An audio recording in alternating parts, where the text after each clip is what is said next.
We are live. All right, and we're back with another episode of We Good. It's a virtual town hall series hosted by the African American Leadership Forum. My name is Brittany Wright with Insight News, and it's an honor to be able to facilitate today's virtual town hall. We're focusing today on COVID-19 and community violence, and this is part two of a two-part conversation that we have been having.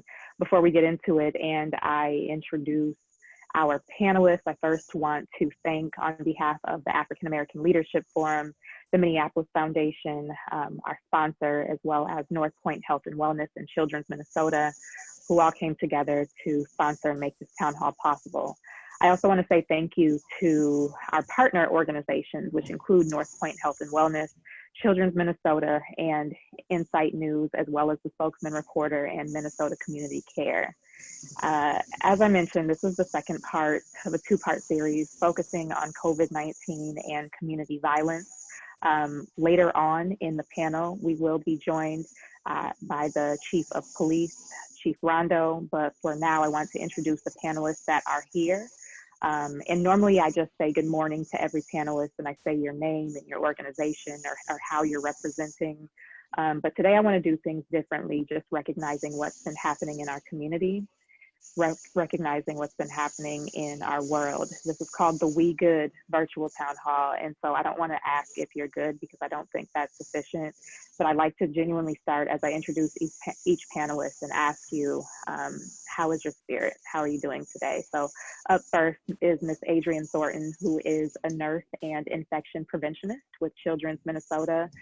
Miss Thornton, how is your spirit? How are you doing? I am here. My spirit is worried and weary.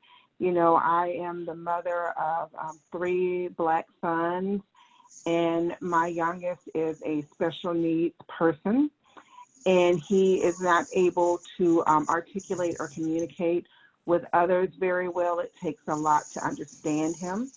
And so I am just concerned because if he's in a situation where he needs the assistance of the police and for whatever reason they don't understand him, is he going to be safe?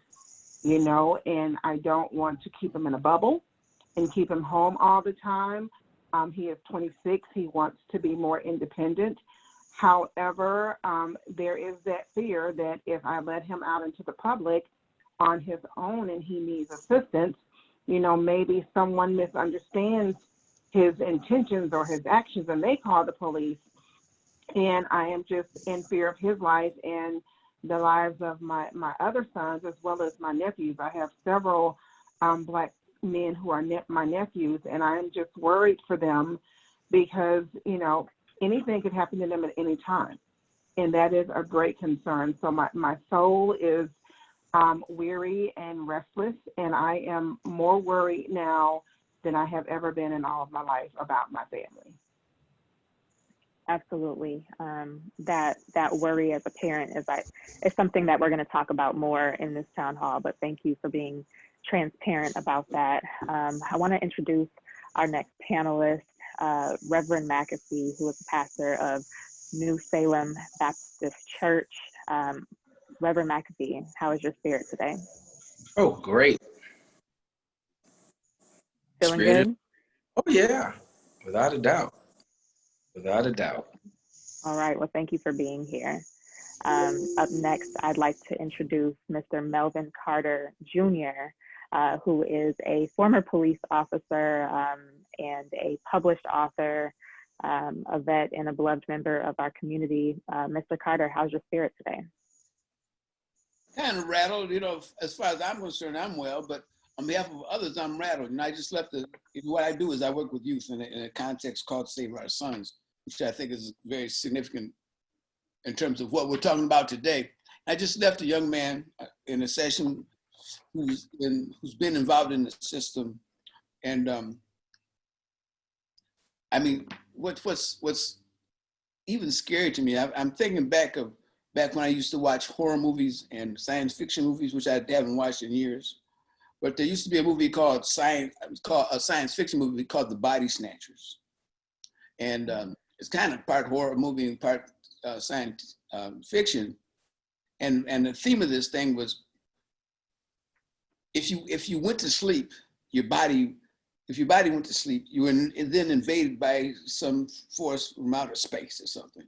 And it was incumbent upon the people that were able to stay awake to go awake, get the other folks and keep them woke. I've never seen, I spend a lot of time with youth who are incarcerated in captivity. And some of these young fellas are scarily comfortable in captivity, our young warrior class of young brothers, And well, if in the process of getting them woke, getting them thinking, trying to take them to the sacred threshold of self and seeing, is this who you really are? Is this who you really want to be? Is this what you expect of your life? It's a dangerous thing. You're liable to get threatened. So anyway, I'm just weird about that. And of course, now this Kenosha situation is battering me. Law enforcement has taken itself into a corrupted situation. For Crow to say, if the man in Kenosha just had obeyed, he'd still be alive. I mean, to me, that's brain dead, a brain dead thing to say. Because since when has it been a capital punishment not to take a order? So I'm all over the place, So my prayers are with St. Paul, Minneapolis, and Minnesota, and the country, because we live here. And so I let it go at that. But I think I think the AALF, I always value the work that you do, and value as a very valid organization, and bringing us together to talk about this sensitive, volatile subject of community violence, because I think it's a pandemic. I think it's in a cataclysmic crisis. And when we resolve it, it's not going to be because the police did it. It's not going to be because the community did. I mean, it's going to be because the community did, but it's not going to be because the systems, IRA and probation and incarceration did it. I think it's incumbent upon ourselves to fix ourselves and to fix our youth, the church, the community, the families, the elders. So I rest my case. Absolutely. Thank you for that. And we will be addressing Kenosha and the events that took place last night a little bit later in the conversation. Next, I'd like to pivot to KG Wilson, who is a community activist and advocate, and just ask, how are you doing? How is your spirit? Oh, you're still on mute. We can't hear you yet.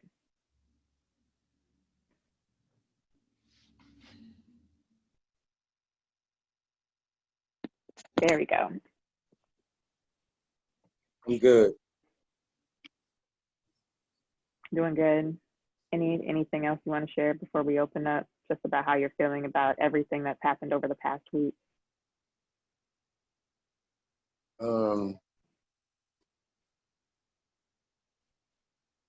That's, just upset, a little heartbroken by seeing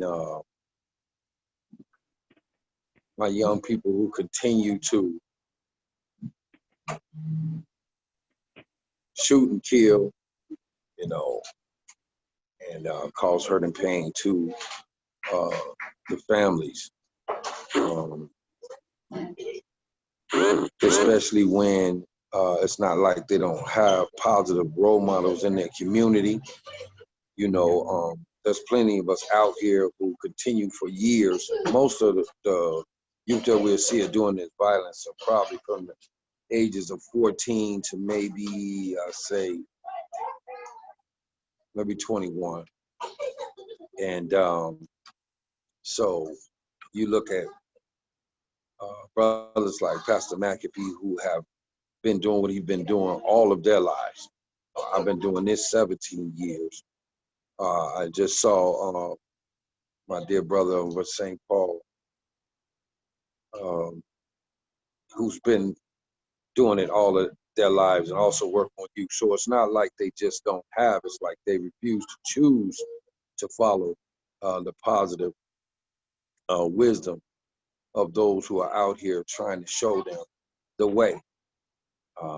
It's sad to see that they refuse spirituality, God, religion, something that would help them have some structure in their lives, and they're just lost. I mean, kind of like what your brother Melvin Carter said, just around brain dead, like in a zombified state, not to even mention that all type of drugs and alcohol abuse daily, where they're never in their right mindset to even make the right decision. So some of them are not trying to get treatment for this behavior.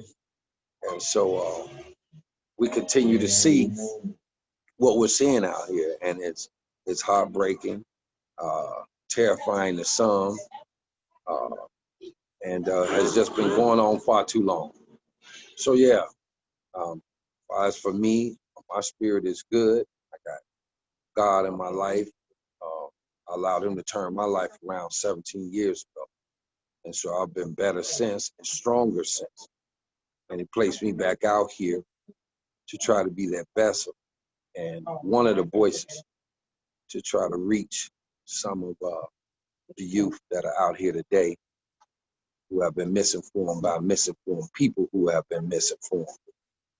But like I said, other than that, I'm still here, I'm breathing, I'm blessed, and just praying for change and hoping that I'm around to see that change that me and Reverend McAfee and Melvin Carter and others who have been around for a while are trying to make happen here. So that's what's going on with me. Thank you. Thank you for that. We're definitely glad that you're here, and we definitely pray that you'll be around to see the fruits of your labor, and that the young people who are in the community creating harm, whether that is taking someone else's life or committing some other act of violence, we absolutely pray that they do realize that they're not alone and that they are supported. And throughout this conversation, we'll continue to talk about what are the solutions, how do we get them to realize that they are in fact supported. I'd like to introduce our final panelist, Miss Lisa Clemons, who's representing A Mother's Love, and just ask the following question, because I know that you have also been on the ground doing some really heavy work this week. So how is your spirit? My spirit is sad. My heart is broken. Seeing the violence on both sides, that's really hard. But I don't point fingers. I just look for change. I look for us to work together to change the narrative in our community and to change the culture in our police department. I'm not here to pass any judgment. I'm here to make some changes. Well, we're glad you're here, and we appreciate the work that you're doing.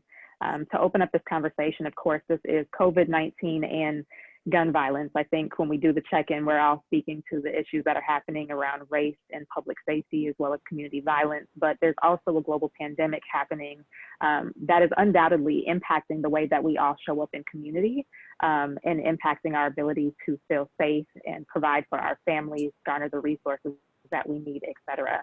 So with that said, I'll pass it off to Ms. Adriene Thornton, who again is the infection preventionist at Children's Minnesota, and ask Ms. Thornton, where are we at with COVID right now in the state of Minnesota? Is the mask order helping the numbers to go down? Are things looking better? Where are we at? Well, we're stagnant, but still having issues. So I want to start with the U.S. first, because we talked last week about the number of cases of death that we have. So we're up to 5 million cases in the U.S., and for deaths, we're up to 176,000. And last week, I mentioned that we were on pace for COVID-19 to take over the third leading cause of death in the U.S. Well, the U.S. has done it. We have successfully moved COVID into the number 3 spot for the most caused deaths in the U.S. So you have heart disease, cancer, and now COVID. COVID has pushed accidents out of the way. Accidents were our third leading cause, and now we have more COVID deaths in the U.S. than we do accidents. So that is a huge concern. And then for Minnesota, we're up to 71,000 cases and 1,700 deaths. And just to kind of put that in perspective, you know, I'm still hearing people comparing COVID-19 to influenza. And in the 2019-2020 influenza season, we only had 153 deaths. So if you compare that to the 1,700 that we've had in Minnesota with COVID, and COVID has only been tracked since March, that is a huge concern, and that is a problem because it is 3 times to 4 times as many per month deaths from COVID as influenza. So I really need people to stop comparing COVID-19 to influenza. They are not the same. It is not okay for people to die from COVID because people die from influenza, and that is not the case. And then when you look at gun violence, there has been an impact on gun violence since the pandemic started. So if you go to the gun violence archive online, it is a nonprofit that kind of tracks gun violence in the U.S. just so that it is available for the public. And gun purchases increased in March and April exponentially. And we had the highest number of mass shootings in the U.S. in May of this year. And they started doing tracking of gun violence in 2013. So since 2013, May had the largest number of mass shootings in the U.S. since 2013. That is a problem. And then also we're seeing an increased number of gun violence incidents in urban communities compared to rural communities. So we're definitely seeing an impact from the pandemic, whether it's because people's mental health status is being impacted from being home. We have higher rates of unemployment related to the pandemic, which may relate to this. But also we have some issues continuing with loopholes in the background checks for guns. And so if more people can buy guns, more people are stressed. You have the pandemic that is impacting people's mental health. Now we have more gun violence. So there is definitely a relationship between the pandemic and gun violence in the U.S. Thank you, Adriene. With that, we're going to continue to pivot and bring up COVID all through this conversation because we truly believe that it is interconnected, and also we recognize the levity and the brevity of today's conversation. It's heavy. It's heavy and it's deeply personal to all of us. We're getting ready to talk about gun violence, and this is not in a general cultural context. This is as it relates to lives that are deeply connected to us, that we're interconnected with, and that are within our community. So that being said, I want to open up to Reverend McAfee. We're also not just in a global pandemic, but we're in an uprising in response to the murder of George Floyd and countless lives lost at the hands of law enforcement. And then on top of that, there is an increase in community violence. At George Floyd's funeral, you were able to speak and you gave a prayer or you gave a scripture and you made some shout outs right before you did that.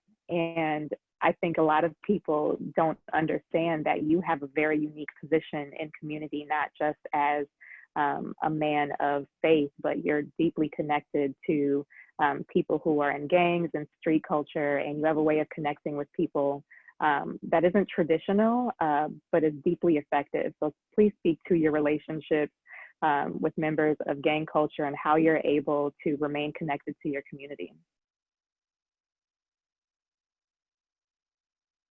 And you're on mute. We can't hear you yet.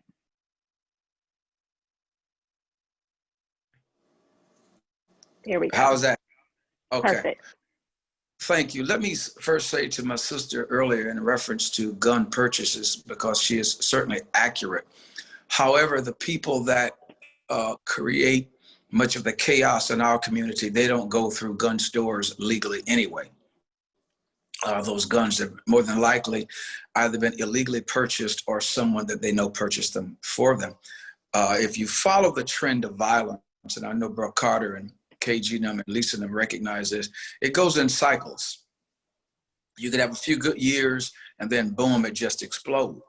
When you talk about the violence in the pandemic, one of the things you want to look at real clear is that many of our people, what they suggest is they're not concerned with COVID because as one guy told me, Rev, so much has been trying to kill me, COVID got to get in line. And so in order to deal with an issue from before you do a prognosis, you better do a diagnosis and see what's happening and what's going on. And one of the things that we've tried to do for years is understand the issue and then understand the people that could, that's part of it, and see how we can bring them together, because much of the stuff can be stopped if you can just get a conversation with them from the beginning. Every person that might be a vice lord, might be a GD, soul, crip, etc. Because they're in a set does not mean they're all involved in negative behavior. Because if you understand the history of those groups, they started out as social service programs, feeding our people and doing the things that needed to be done. And so many of those older cliques and sets that's still there, some of the leadership is still around. And we try to tap into that. And then some of them was part of the problem. And so we give those who was part of the problem the opportunity to be part of the solution, that you go back from whence you came. Some of the people I deal with, you know, they've done 10, 15, 20, 30, 20 some years in the joint. Well, they can speak the language to a lot of these young folk. And sometimes they're amenable to listen to them. And so we have a collection of people, you know, most people don't understand when George Floyd got killed over that rear tight, and KG know this. Well, that's an area where many of the Bloods are at.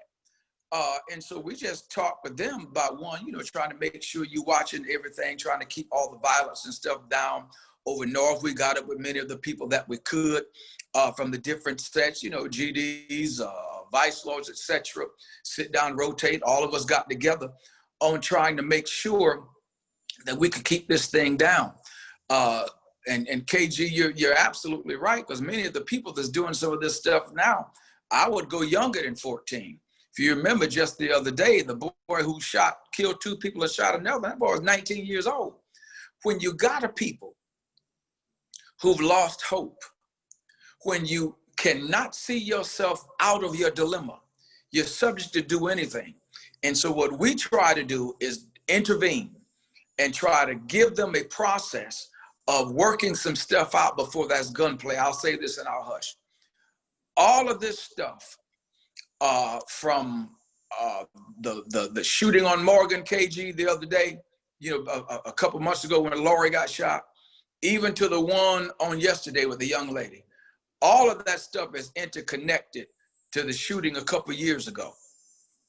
And so same groups of people. So we got to get to them, set as many of them down as we can to find out how we can get this thing solved without gunplay. Thank you. Thank you for that. You're absolutely right that this issue is interconnected. And you already answered one of my other questions about the solutions and the prevention. And it's not just about simply writing someone off and labeling them a gang member, because as you eloquently stated, the history of these organizations goes much deeper than the individual experiences or the societal experiences that we've seen, or even what's been painted in the media, right? I want to ask Mr. Melvin Carter, we've seen an uptick in community violence, but we've also seen an uptick in police brutality.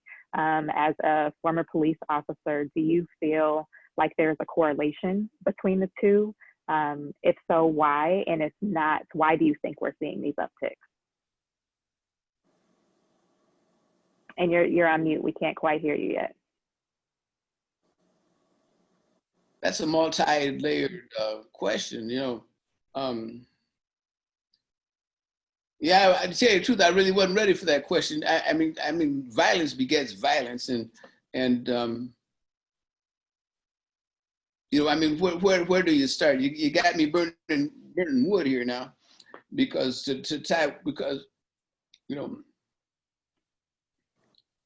and I'm kind of shooting from the hip on it. I hadn't really been prepared to publicly answer that question, but so I'll meander for a minute and say that you know, I really treasure Mr. K.G. Wilson's mission because he's always out there. He's a foot soldier.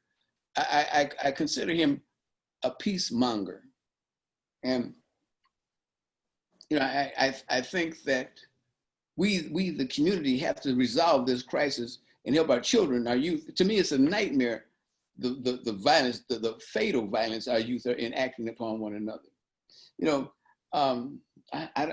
you know, people don't want to call it black on black crime because we don't want to give that over to folks that will use that against them. But we need to help our youth figure out how to, and I use the term beat the system, you know, and beat the part that's predatory upon our youth, you know, because I'm of the mindset that African American males must always be in some kind of tactic, some kind of strategic mode, tactical mode, to not be in situations where they're victimized by one another or by the system, you know. And so we got to, you know, I'm always trying to jumpstart some thought process. I'm not trying to tell you what to think. I'm just trying to get you to think, you know. And then the system feeds on that, you know. We have a whole new economy built on incarceration, you know, and it's predatory upon our youth. You know, so there's some interaction there, and I might ask you to let me get back to that, if I may. Hello there, Chief. I appreciate you, man. How are you doing, sir, Mr. Carter? I'm hanging on. Hold on, man. I'm cheering for you, brother. I think I co-sign everything you say. Well, you know? Thank you. No, I appreciate that, and thank you for your years of leadership and trying to keep our community safe and trying to pave a better way for our future. So thank you. I appreciate the leadership that you're showing. I saw it in you when you were a young man, when you first badged up. You've always conducted yourself with class and dignity. And that means the world to me. Thank you. Thank you. And I support you. I had good mentors to look up to, so thank you. Namaste, baby. Welcome, Chief Rondo. Thank you for being here. Joining us now is Madaria Arredondo, the Minneapolis Police Chief. Welcome. Thank you for joining us. Thank you so much, Ms. Wright. I'm happy and honored to be here. Well, we're happy to have you. And before I ask you any tough questions, I want to first ask you the same thing that I asked all of our panelists when we started, recognizing that this is a incredibly challenging and unprecedented time in our world, in our country, and even in the Twin Cities here. How are you doing? How is your spirit?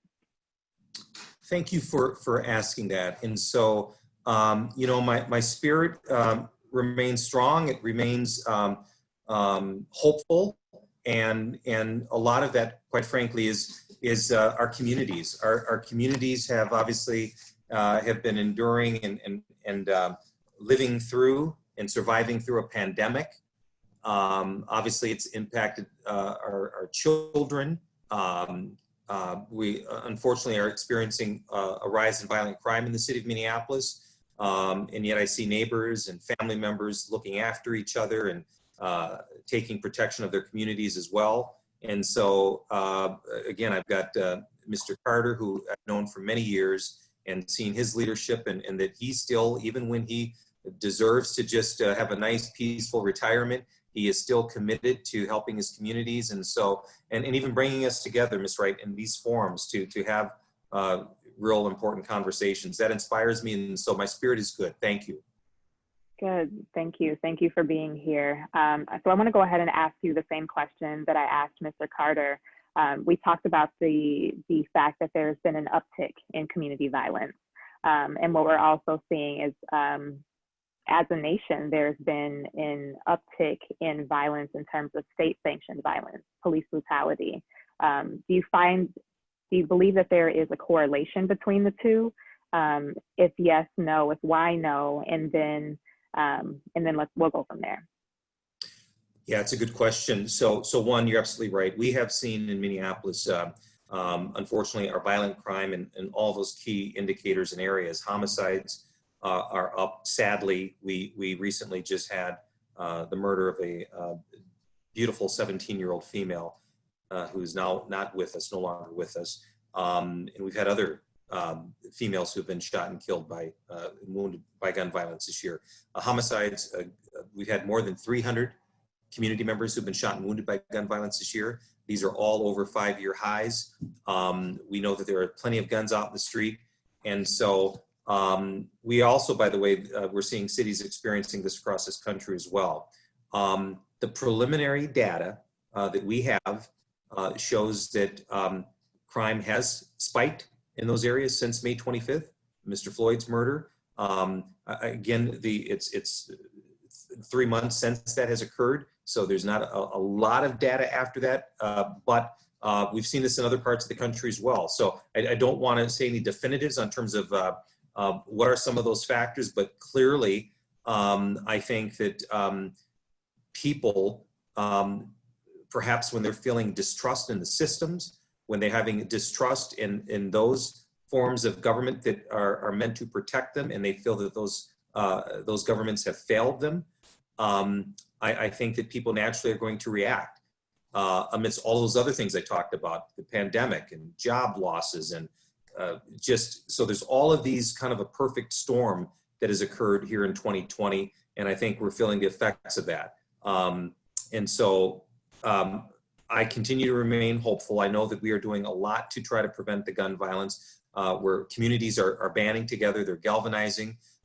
We've had Ms. Rachel Williams last night, her group, Guns Down, Love Up, is out there trying to bring awareness, education, bring love to our communities.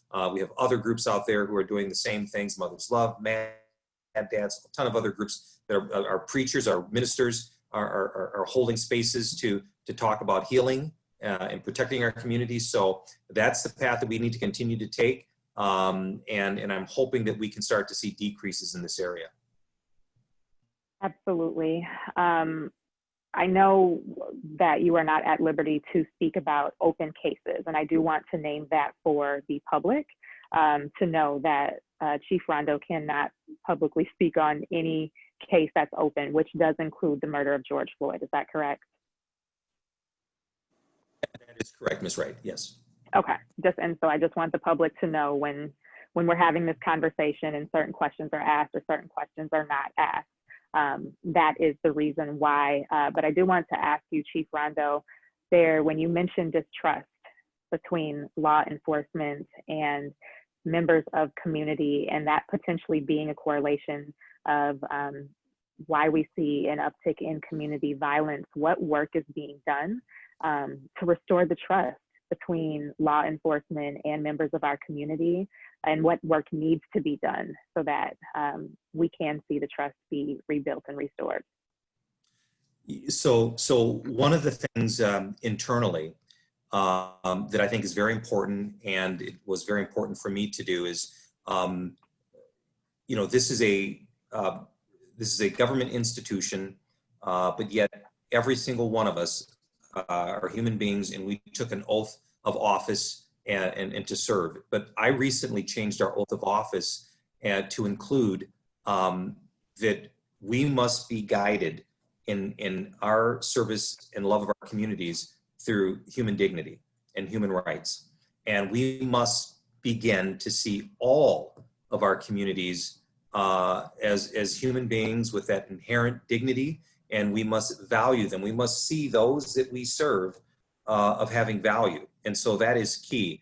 All of our leadership team took that new oath. And by the way, that new oath was created in partnership with members of our community, specifically who weighed in and helped create that was our Minneapolis Urban League and both our Minneapolis NAACP. Our most recent recruit graduation class took that new oath. And so there are things that we have to do and that I have to do as chief of police internally to change our paradigm. We must see those that we serve as part of the human family. We must look upon them that we have sisters and mothers and brothers and fathers. We have to value and see our communities in that same light. So that's going to be very important. The other thing that we have to do is we have to get out of the precinct buildings. We have to get out of City Hall. We have to get into spaces where our communities are having these conversations, where they're grieving, where they're, we have to meet with all groups. We have to meet with our elders and continue to learn from the history that many have gone through.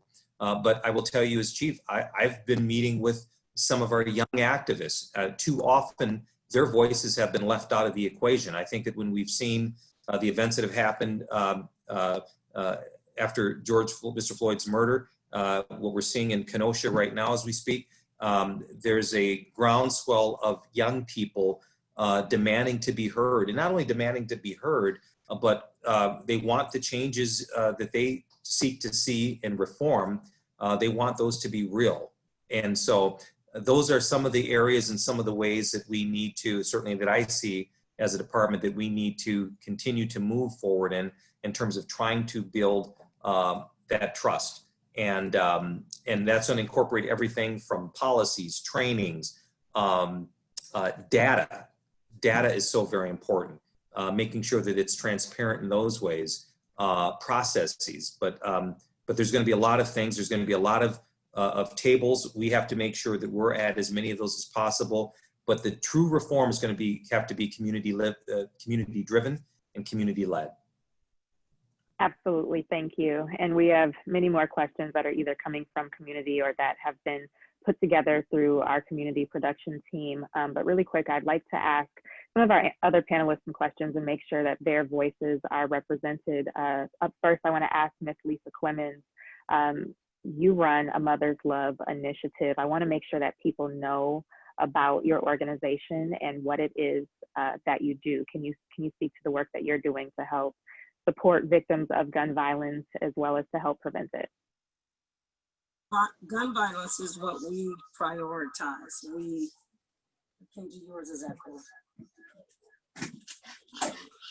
A Mother's Love was started to give a voice to women and our daughters, the group that's usually not at the table.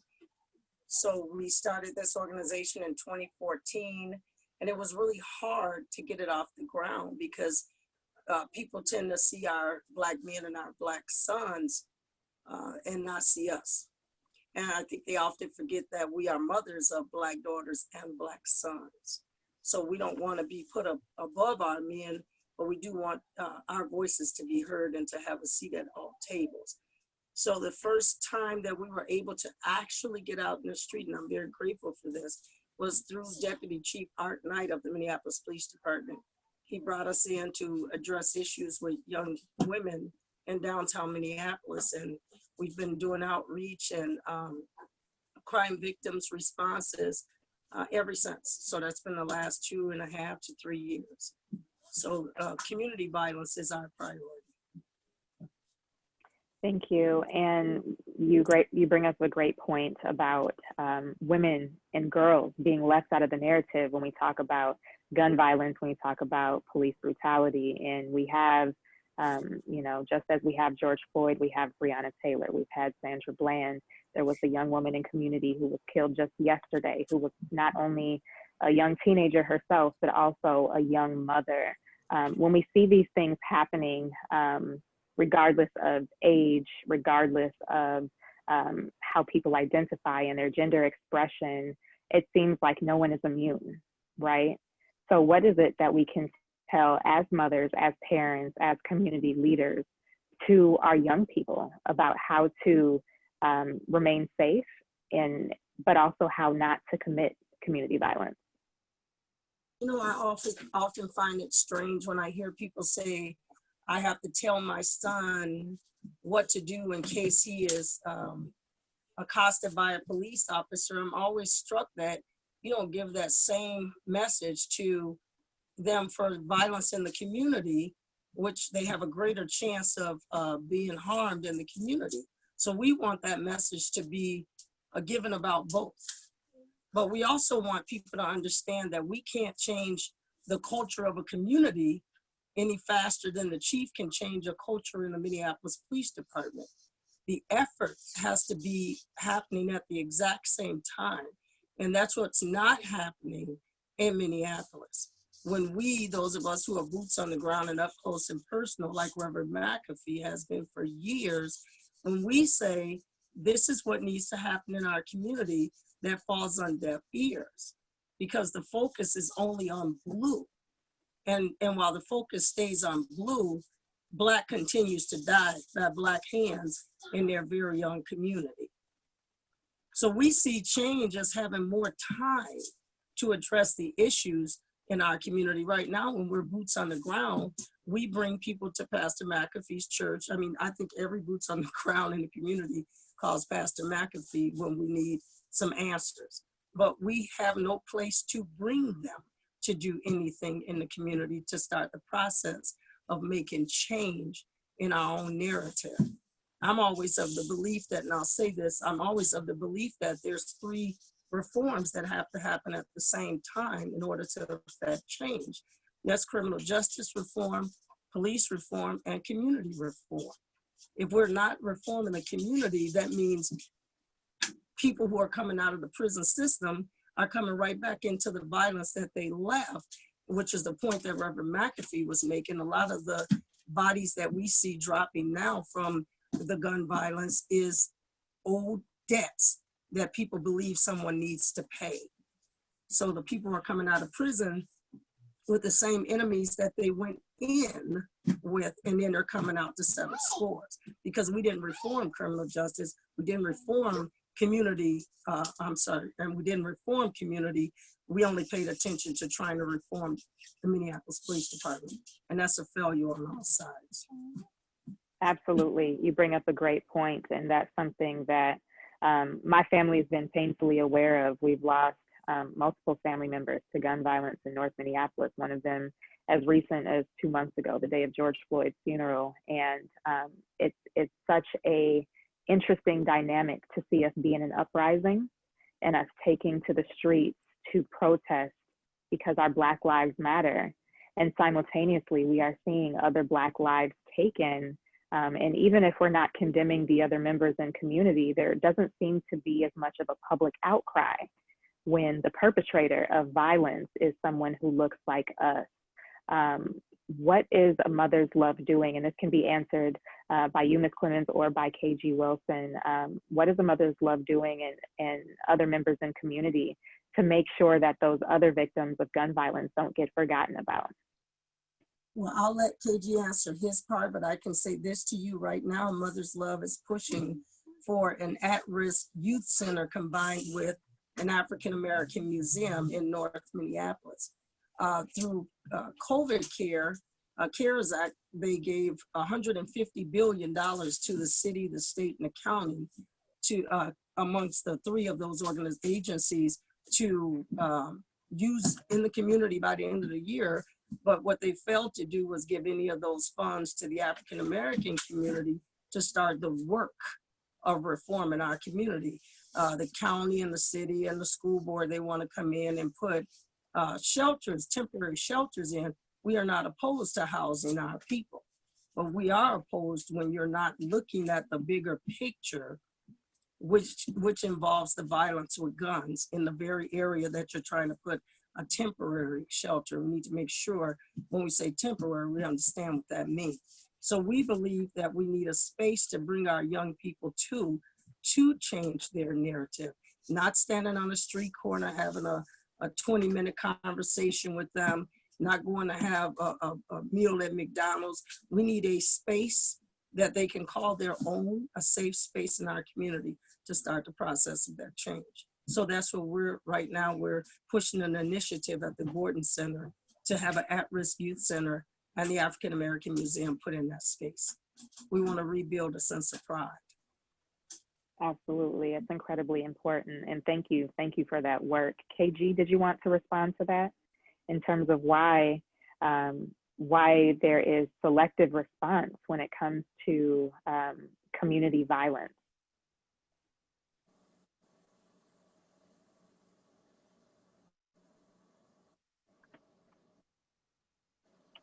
KG, are you there? Oh, we can't hear you. You're still on mute.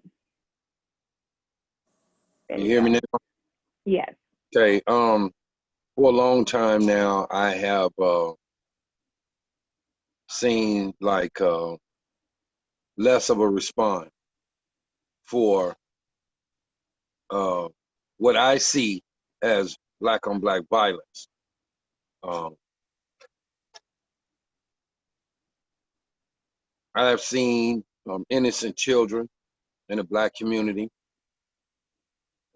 shot and killed, and I may have seen maybe 10, 15 people show up for that innocent child and for that mother of that innocent child. But on the flip hand side of that, I have seen when an individual is shot or maybe even killed by a police-involved shooting, like thousands of people respond. You know, people are wanting to be interviewed, people saw everything, people videotaped. But on the other hand side, I have seen and heard of 15 or 20 people see somebody fire a weapon into a house where a child is shot and killed. And when police did arrive, nobody saw or heard anything. I mean, even to the point where $60,000 reward is up for somebody to turn in the person who shot a child. And still, years later, no one has said anything about that particular shooting. Just yesterday, we did a short march, walk, what do you want to call it, rally for a few of the recent shootings, but especially a 17-year-old mother who was shot yesterday. And we had a little handful of people show up at Shiloh Temple Church to start this walk. Before we got ready to leave, I kind of got emotional because it hurted me to just see that this is how we show up and respond to a young mother whose infant child will probably not even remember who its mother was. Where's the outcry? Where's the outpour? Where's the rally? Where's the protest? You know, and I've seen this over the years in different situations. To back up what Sister Lisa said, yes, and I am a part of Mother's Love Outreach team too. There's a must that we have a place to re-educate, inform from the misinformation that is going on today with our youth. Yes, they do need a place to call their own, that they can wake up and know that this is a place where they can go probably get a meal. There's positive mentorship there. There's a positive environment there. There's a safe environment there. And and that they know that help is available to them there. We can't continue to use the excuses that maybe a father is not in the home or mother is not in the home. I came up where they said it takes a whole village to raise a child. And so like Sister Lisa said, with the particular youth center, like, because we're speaking in the now right now, what's needed right now. We need a place for our young people to come to. And I think it starts with the youth centers. And so it's just disturbing, like I said, and heartbreaking to see less of a response, coming back to that, of how we are when it comes to us and what we do to us, and how we don't want to take responsibility for the blame of what we do to us. And so we are so, I believe, so accustomed and used to pointing the finger and blaming it on somebody else, and instead of taking the blame ourselves. And until that happens, nothing is going to change. And I was told by the elders, but nothing changes. Nothing changes. And so I think we got to take it back to the old landmark. We got to take it back. Some things that was never broken that need to be changed or fixed. And so they worked for our elders, and they still could work today if we apply them the way they did. So that's where I'm at with that. Thank you. Thank you for that. And I'm going to take a quick break for a moment. As we mentioned, this conversation is very heavy. It's deeply traumatic and it's deeply personal. This is not just a conversation focused on gun violence in community, but on COVID-19 as well, and the interconnectedness between the two. We just got done talking about a Mother's Love Initiative and the work that they do, as well as the reality that a young mother with a newborn child was killed just yesterday in community.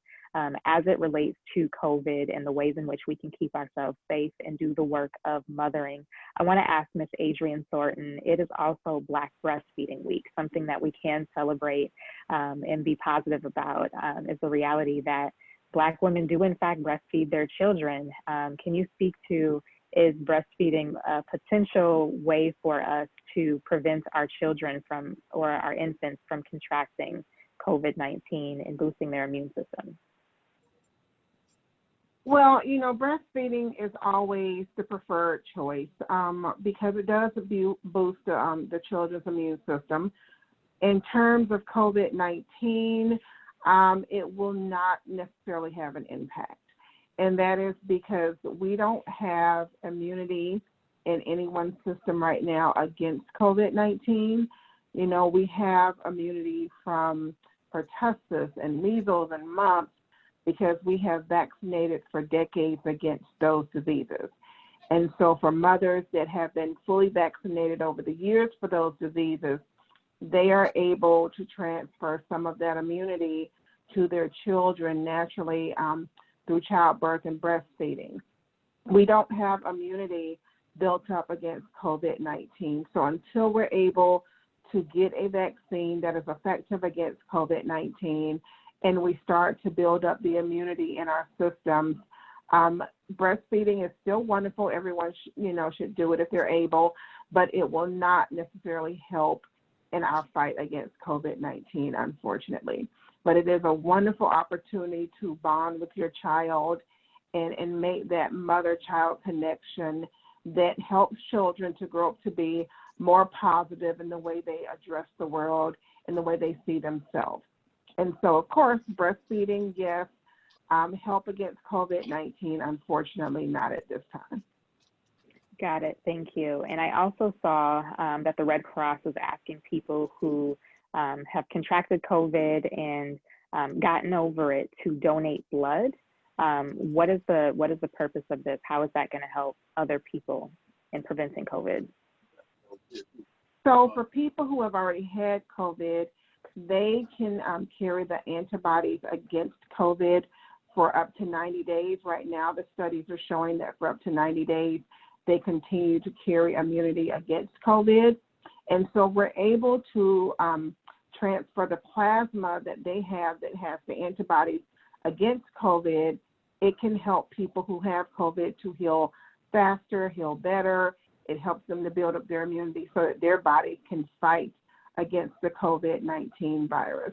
And so there have been some promising studies looking at the plasma, use of plasma with patients that have COVID, and there is showing a lot of promise. People are recovering quicker.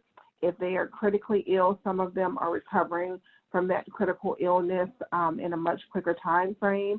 And so it is a very promising treatment that's on the horizon. What we don't know is as the antibodies start to wane after 90 days, what the impact is after that. And so scientists are still studying that and they are looking at the antibody levels of people after 90 days. How much antibodies do they have? How effective is it against COVID-19?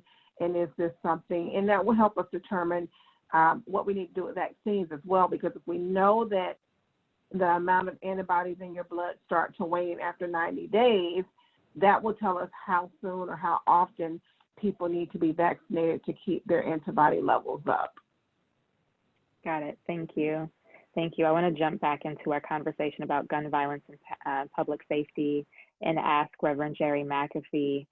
There's been a lot of conversations about what is the future of public safety, and there's been talk of abolition for a long time, and I think it's gotten more media recognition in the past few months, given the murder of George Floyd. But I'm curious, from your perspective, this conversation about defunding the police, abolishing the police, where do you stand on that? And when we talk about community violence, how do either of those situations help us in eliminating community violence? And you're on mute. Okay. Let me answer that. COVID is a reality. It's airborne, as we know it, exists in a lot of different forms. And the reality is the best thing that a person can do is boost one's own immune system. Astragalus, elderberry, zinc, golden seal, a lot of different things that God has put in fruit, vegetables, etc., helps boost the immune system, so whenever it's attacked, the body knows how to fight it off. And so it is with violence within the context of our community. I think that part of the issue that people in the community had with talking about defunding the police was the same city council ignored the 19 to 20 homicides and the hundreds of shootings. So you want to talk about defunding the police, but you won't deal with what's going on in the community. If violence is to be solved, we've got to do it ourselves. The police job and task is not to solve that issue. They respond to it. And so there are some things we've got to do with that. It was interesting, your analysis and KG's as well. And it's happened for years. You can get thousands of people to march when the police kill someone, and that's wrong. But no one that will march when we do it. I don't know if you all remember, at the same time when Philando Castile was murdered, you had a child on Lowry, I think 2 or 3 years old, killed, and not much of a response. And so some of the groups who talk about police reform, which is necessary, because those of you who remember historically, that's where we cut our teeth. We helped start the civilian review. We helped push police, the mediation agreement, and both of those things was distorted and corrupt by the government. The civilian review would have worked, but they would not give it subpoena power. And so right now, whatever it's called, they put a new name under, that group need to be fired and kicked out. It need to be built the way it was from the beginning, and the mediation agreement is already there. As it pertains to community violence, first off, we understand the connection between poverty and violence. But when you infuse in that a lack of hope, as well as post-traumatic stress disorder, you got a whole nother different baby. To solve it within our community, we got to look deep, because for the most part, government cosmetized the corpse to camouflage the curse. They're not that concerned about it being solved. They're concerned about who does it. Because if they was that concerned about it, and the proof is in the pudding, they would look at what's going on in Minneapolis and who has done it historically, and you run off to Chicago to discover a program that was actually started here by us. You will ignore the advice we've tried to give you for years, and you'll go keep trying to get something new, because it's such a crazy game that we play. There is such a disconnect in our community that is needed for change. They pit the old against the young. And so the young say, ain't nothing ever been done.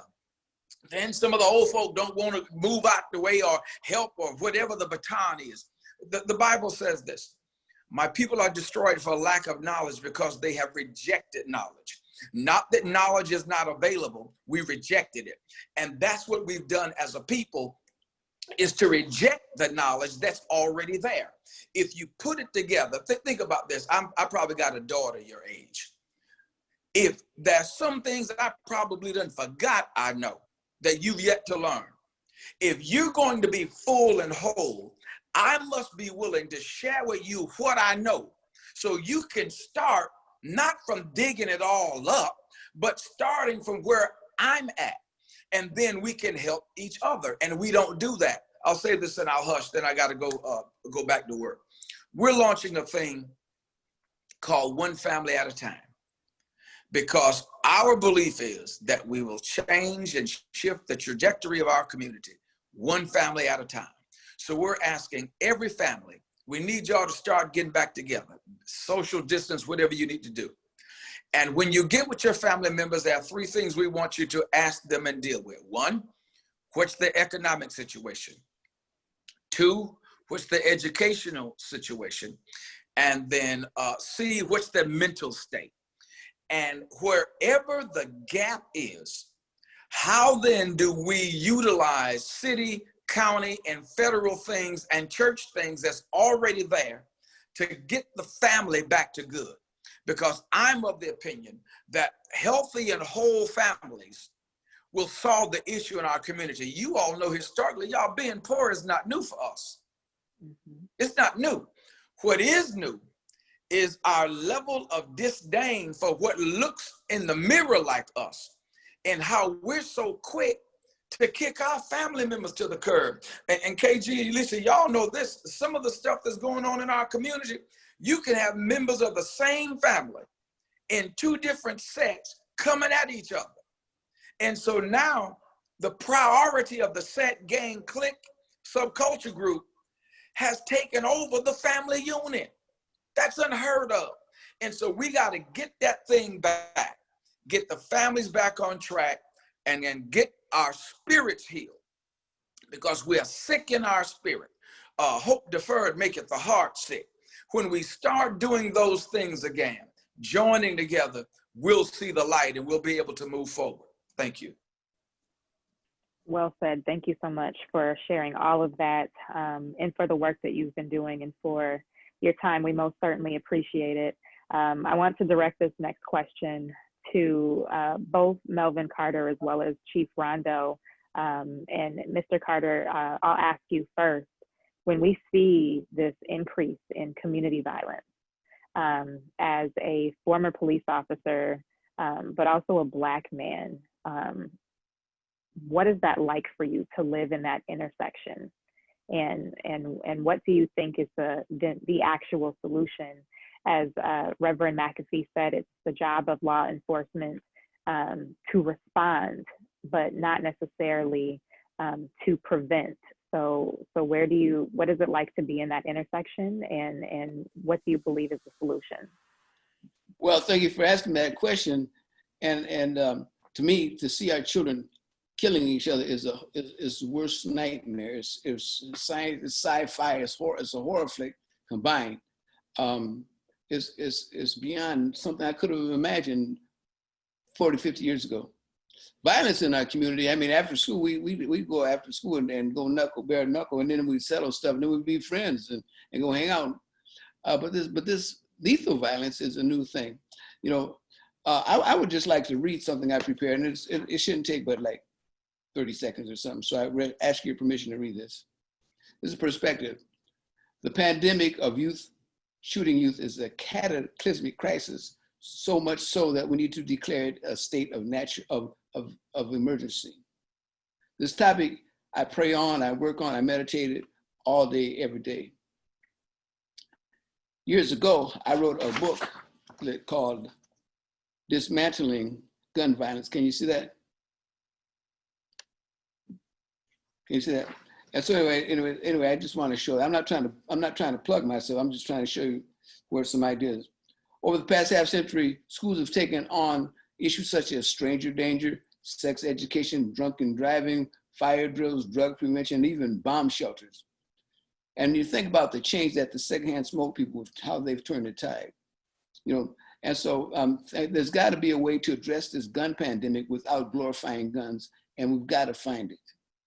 This gun insanity is, if this gun insanity is ever to be resolved, it won't be because IRA, law enforcement, court, or prison system solved it. This tidal wave will only be resolved if we, the elders, the church, the families, the community, design and incorporate it with some kind of plan. We need an emergency plan beyond slogans and sound bites. We're talking about objective strategies and tactics. Because of the complexity of this crisis, any plan we come up with would be arguable and be flawed with loopholes and mired with criticism. There's no perfect plan. But the urgency can't wait for us all to be in agreement. There will be no perfect plan. We will disagree. Respectfully, I submit to you that even a bad plan on our part is better than other plans or no plans at all.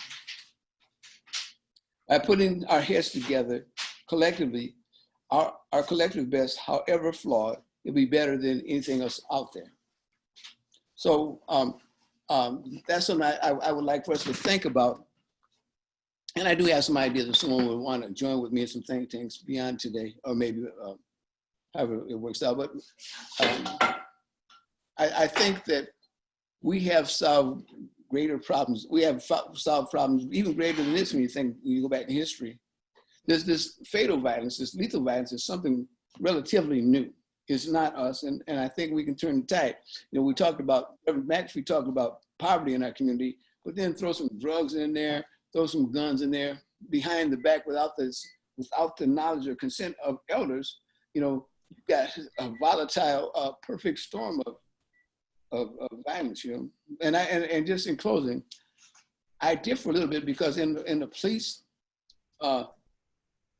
prescriptions, you know, crime prevention is in there, and not just responding, but so I think the police are a resource for us to work with one another. And I hope I answered that question. Thank you. Oh, here's another thing I wrote a bunch of years ago too. Surviving police stops with dignity. And maybe that's could be a resource. You know, mothers have gotten back to me and said this has saved some lives. So I read the case. Thank you. And also your book, Diesel Heart, which is being transformed into a play at the History Center Theater as well. So your contributions have most certainly been helpful, and that's evident by the fruit of your entire family. And I do just want to lift that up. But I also want to ask Chief Rondo the same question.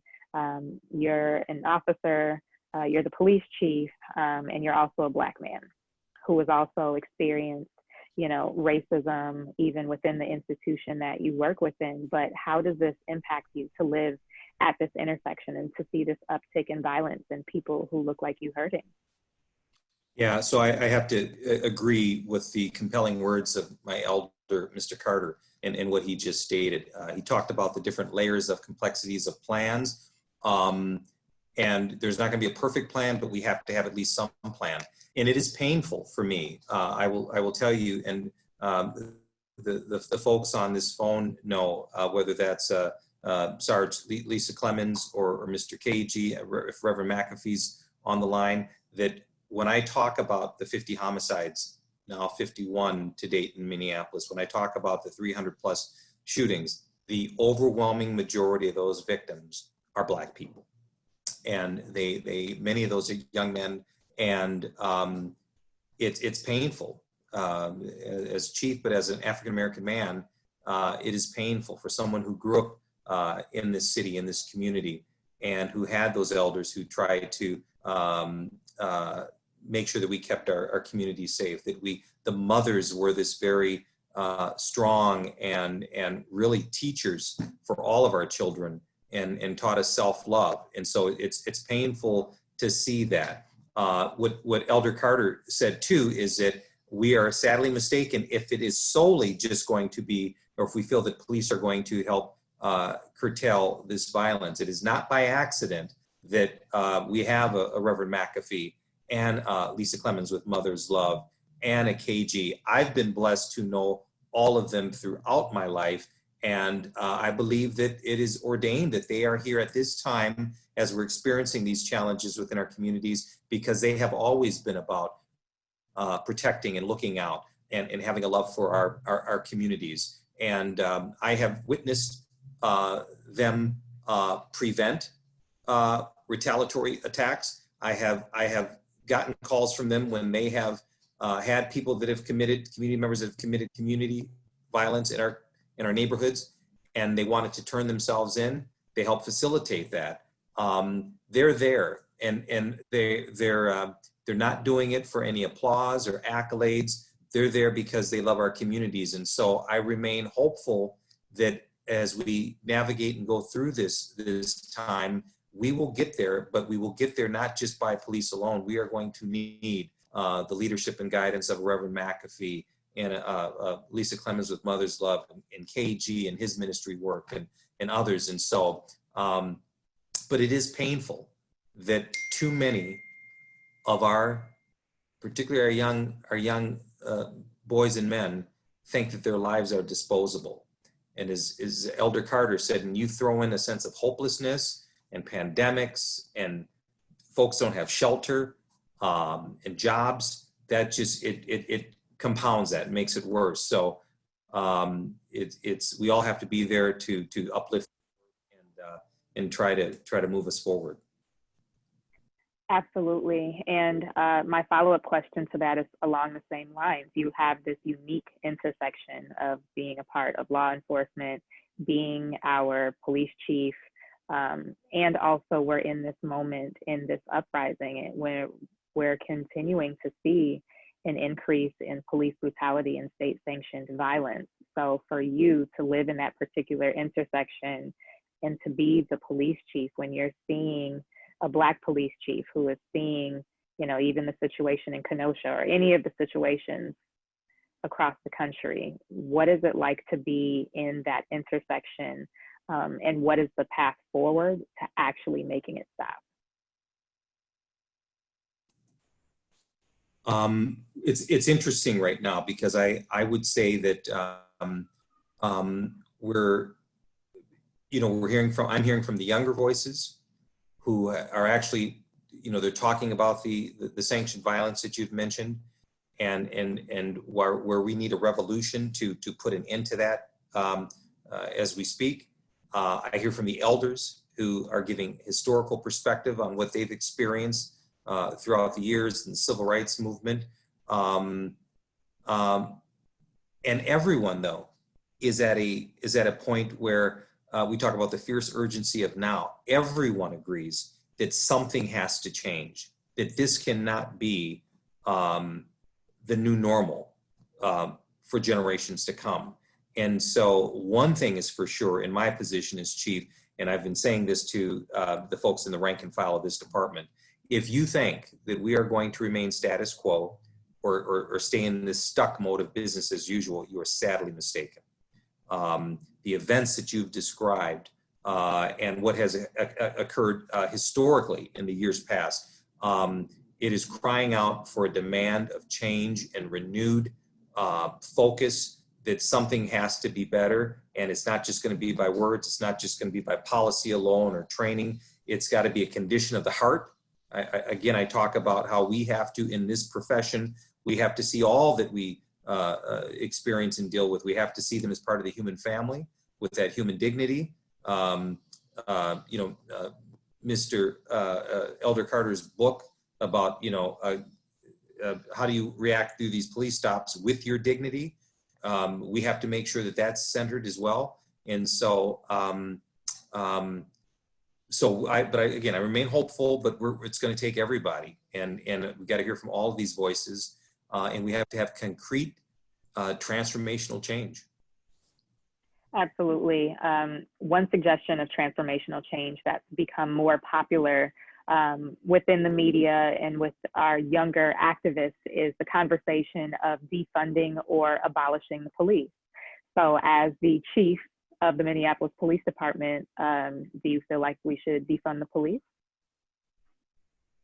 So I think that so one, I think facts are important. And I think, so one, I'll say this here, and I've said this publicly before. We have over decades, communities and societies have relied upon the police to solve all of our society's issues. And Elder Carter will attest to this, we just can't. We are not set up to do that. There are things that we do well. There are things that we are needed to do. We talk about the violent crime and responding to violent crime. Those are things we need to do. You know, we are not going to get rid of the housing or homeless issue on our own. We're not going to be able to do that. If you would have told me even 3 years ago that the addiction in our communities would be so bad that I would have to equip every single one of our men and women with Narcan, I would have told you you're kidding me. That is occurring now. I carry Narcan. Too oftentimes still in our communities, if your loved one is struggling with a mental health issue at 3 o'clock in the morning, guess who you're calling? It's us, because we don't have those 24-hour clinics that other communities have. So something has to change. So I do believe, as chief, that we need to have funding to support all of those other areas that impact our communities, and particularly BIPOC communities more than any others. But I will also say this here, our police department budget is roughly around $193 million. Close to 90% of that is employee salaries, wages, and benefits. So if you take the other percentage, which I need to get computers and training and those things, when you talk about defunding, at some point in time, you're going to start stripping away just even the basic response that we need to go to those violent crime types of calls and situations. I believe we need to look universally. If you're talking about defunding the police, and if it's in support of homelessness, addiction, mental health services, then all city enterprises budgets should be looked at. If that's truly our goal, is to support better housing for those who are experiencing homelessness, to support addiction resources, mental health services. If you think that the police department's budget is going to cure all that on its own, I think we're misguided. I think we need to look at what our priorities are all over. But I will also say this here too, as if we at least come to the mindset, and if reasonable people agree that at least for the time being, we are going to have individuals who are imperfect in our society that will harm each other violently. And if we at least agree that we will need some form of men and women who will have to go into those situations armed, if we at least agree that that is a reality that we, at least for the time being, we have to deal with, if we start reducing that core service to the point where now that is being challenged, that also impacts the very same communities that need us. Those 300 shootings that are occurring, those 300 gunshot victims that are occurring in our communities, the vast majority are people that look like me. And many of those communities are crying out that we need policing. Now they're also saying we need good policing. We need reforms, but they're not saying we don't need any policing. So I think we need to have those conversations. I agree, we should not be the only people or the only entity that responds to people who are experiencing mental health issues. We are not, I don't want to criminalize homelessness. Addiction is something that all of our communities are facing. We're not going to be the ones to solve all of that. But as Elder Carter said, it's going to take faith leaders, social workers, parents, teachers, private sector folks, in order for us to really get that. So I hope that kind of answers that. Absolutely, it does, and I do want to clarify for our audience that there are a lot of different viewpoints that are being pushed right now in terms of what the community and community leaders believe is the effective response to police reform. There is a call for abolition, which would be the eradicating of the existing system of policing. And then there's an idea of defunding, which essentially is what the chief is speaking to in terms of reallocating or redistributing existing funds, whether that be from the budget that the police have right now or in another community entity. But making sure that all parties are coming together to address the issues that are happening so that the police aren't having to respond to all of those. Given the time I want to ask everyone just one last question before we close. So up first, I want to ask Ms. Lisa Clemons, what can we as a community be doing to support families and victims of gun violence? Whether that's specifically with your organization or what people choose to do as individuals, either is fine.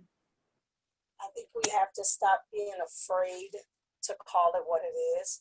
We have to stop feeling like saying Black on Black violence is a bad word. We have to stop saying, well, Asian people kill Asian people and white people kill white people. I'm Black.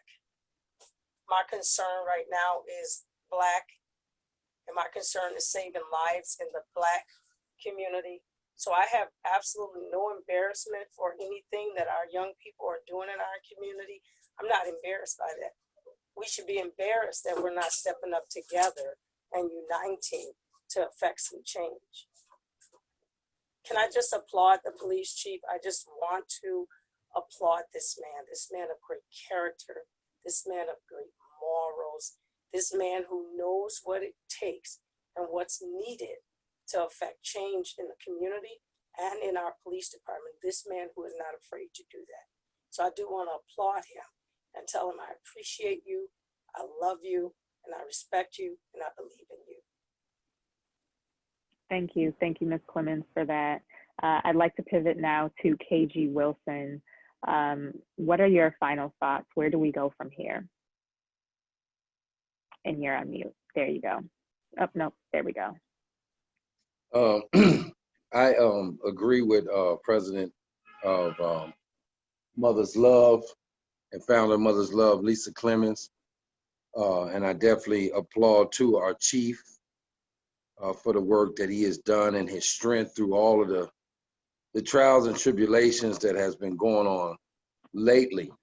One thing I also want to do is I want to thank Lisa Clemons for all the work that she have done, all the people that she has helped, especially me, myself. And what I have learned from her work and her heart is that what I see is that our people, even myself, not only just need jobs, because we're quick to always say, oh, they need jobs, oh, they need jobs. There was a time when I felt I agree with that, but when I saw how Lisa Clemons started her organization with the Mother's Love and provided jobs to people like myself and others, she provided a specific type of job where you would have a responsibility rebuilding your community, caring for people in your community, helping people heal in your community, feeding. So what I'm seeing is actually the type of jobs that a lot that is really needed in our community is those type of jobs where our people in our community can, instead of being a part of a problem, a long time problem, which I'm not gonna blame them for because it may come from misinformation or the environment. And sometimes we get caught up in a situation where we get drawn into that. I believe, like I said, what I've seen Lisa Clemons do is provide these specific type of jobs for individuals where they can be a part of being a part of the solution, whether if they once were a part of a problem. So that's one thing that I did learn, and I want to thank her for that and commend her for that. And I think anybody else who has any type of position where they're able to have people working should be doing the same type of things. I think there should be programs and different people in leadership that should be trying to get our youth in employment and jobs with responsibilities where they can be positive and productive in their community. And so, like I said, lastly, as I thought about that, I commend Sister Lisa for that, and anybody else who could follow in those footsteps of trying to help our people, whether it's adults like myself or youth in our community that need not just only a job, but a responsibility and a new direction and something that can not just make a dollar, but help somebody in the community and help rebuild the community that is in desperate need of rebuilding, and it has been for far too long. So I want to thank everybody, Melvin, Carter, Lisa, and Pastor McAfee, and for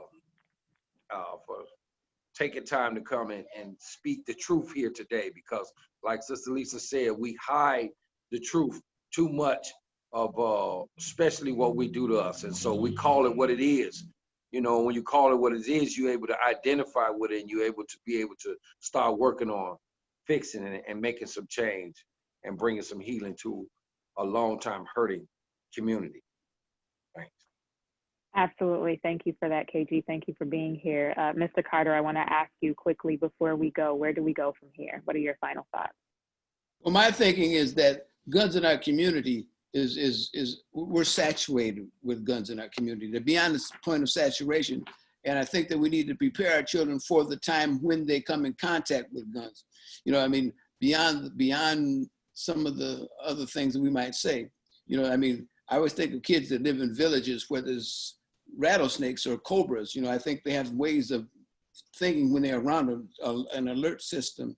And I think, you know, I talked earlier about how over the past years, schools have dealt with danger, stranger danger, sex ed, drunken driving, fire drills, drug prevention. I think we ought to get into schools and prepare and have some kind of level of gun awareness and way of thinking, because I think that we can start with talking about the stats of how many people are shot accidentally and some of the tragedies that are associated with. So people have a heightened state of awareness and alertness when even in the presence of guns or in the presence of someone who has a gun. And I think there's some wisdom in that. So it's not a matter of if our children are going to be in presence someplace where there is a gun. I think it's a matter of preparing our children for when. And I have some ideas. So whenever anybody wants to get with me on that, give me a holler. Thank you so much for including me. Thank you so much for being here and for the work that you did. And can you please give us the name of those books that you referenced again? I think that's a great place for people to start. Someone in the comments actually asked about what you spoke to in people connecting with police officers. So, all right, so the first book, if we can get those larger up, you're muted, we can't hear you. There we go. My wife's yelling at me from another room. I can't hear what she's saying. Put it in the comments. Put it in the comments, she's saying. I don't know what that means. But I will put it in the comments. Okay. So anyway, here's one. Surviving Police Stops with Dignity. I originally called this Surviving Police Stops While Black, but they wouldn't let me put that in Boys Totem Town, so I changed it with Dignity, you know, which I think is applicable. Another thing I wrote is this one is dismantling gun violence. And you see, if you look carefully, you see the back bullet. You know, everybody think that this is a bullet that does all the damage, and it does. But think about the spiritual, social, and damage that this does to everybody. So anyway, let me give you my website. My website is on there. My website is saveoursonsmn.com. SaveOurSonsNM.com, and all this stuff is on there. Thank you so much, Mr. Carter, as well as Commissioner Tony Carter in the background for your support. Could you hear hollering at me? Just a little bit. It's another valued voice in community, so it's all good. My colleague, Ms. Adriene Thornton, sent me a message and said in regards to time, she doesn't have any final comments. So I want to ask the final question to the chief, and then we'll wrap. Where do we go from here? What are your final thoughts? Yeah, thank you. And I want to just say thank you, Ms. Wright, for moderating such an important conversation with us today. I think we remain hopeful. I think we remain optimistic, but I also think that we take the real expectation that it is going to require all of us to do some hard work and heavy lifting in the days ahead. We have to do this not only for our elders, but we have to do this for our children. We have to provide a pathway of hope for them, and we have to all just work together This work cannot be about egos. Again, I've been so blessed to be able to call upon, whether it's Sarge, Lisa Clemons, KG, Reverend McAfee, and others. I do want to just put in something. The reason why I'm here, Chief, today is Sarge trained me. We worked together. I looked up to her. She was phenomenal. She's just a great leader. I'm still trying to lure her back to be my assistant chief if she'll take the job. But I've been so blessed to have her leadership throughout my career. But we remain hopeful. Heavy lifting ahead. We have to dare to be comfortable being uncomfortable. We have to get to as many spaces as we can, and really just press forward. So thank you. Thank you, Chief Rondo, for your time. I know you moved around your schedule to be here, and we really appreciate your commitment to communicating to the community, especially in this really difficult and unprecedented time. And I must say, Chief Clemons has a nice ring to it.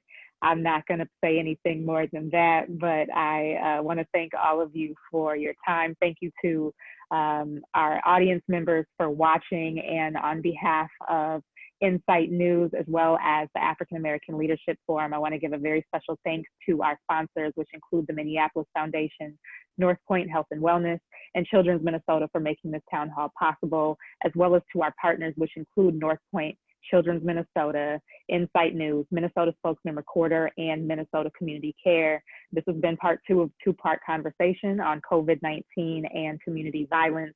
If you're interested in getting tested for COVID, North Point is now offering drive-up and other COVID-19 testing options by appointment. The number to schedule is 612-543-2500. And also, if you are like myself and you have experienced gun violence within your family, within your community, or just the PTSD of everything that we are experiencing as people, North Point's behavioral health support is available.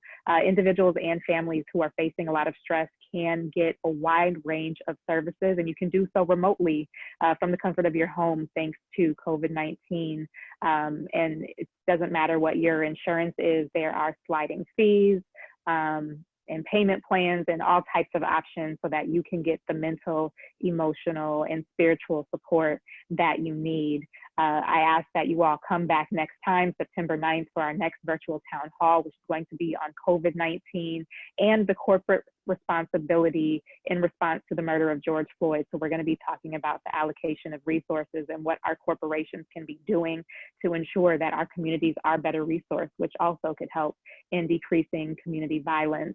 That's going to be happening on, again, Wednesday, September 9th from 11:30 to 1 p.m. right here on the African American Leadership Forum Facebook page, as well as to our YouTube channel. Again, my name is Brittany L. Wright with Insight News, and it has been an absolute honor and a pleasure to spend virtual space and time with you all today. Please continue to honor and water and take care of and ground your spirits, and we'll see you next time.